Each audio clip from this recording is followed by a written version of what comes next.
Good morning. હું doctor Bharat Gajjar. હું sunflower multi speciality હોસ્પિટલમાં એક સર્જિકલ ગેસ્ટ્રોએન્ટરોલોજિસ્ટ તરીકે કામ કરું છું.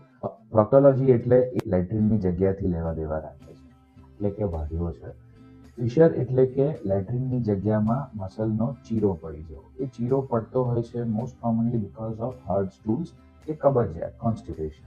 કડક સંડાસમાં જોર લગાવવું પડે, કડક લેટ્રિન પોતાની જગ્યા બનાવતું જાય, એના લીધે જે મસલ હોય એ ટેર થઈ જાય. એ ટેરને કોમનલી લેટ્રિનની તકલીફો લાઇફસ્ટાઇલ ડિઝીઝને લીધે રહેતી હોય છે. તકલીફ શું હોય છે? તો સવારના ઉઠતાની સાથે લેટ્રિન જઈને બહુ જ પેઇન ચાલુ થઈ જાય છે અને એ પેઇન આખો દિવસ રહેવા માંડે છે. ઘણી વખત ઘણા પેશન્ટોને થોડાક લોહીના ટપકા પણ પડતા હોય છે. આ વસ્તુ અગર તરત ને તરત ડાયગ્નોસ થઈ જાય તો ખાલી મેડિસિનથી ટ્રીટ થઈ શકે છે, પણ પેશન્ટો આ જગ્યાની શરમ રાખીને ડૉક્ટર પાસે આવતા નથી. જેવી તકલીફ થાય એવું શરમ રાખ્યા વગર ડૉક્ટરને અપ્રોચ કરી દેવાનો.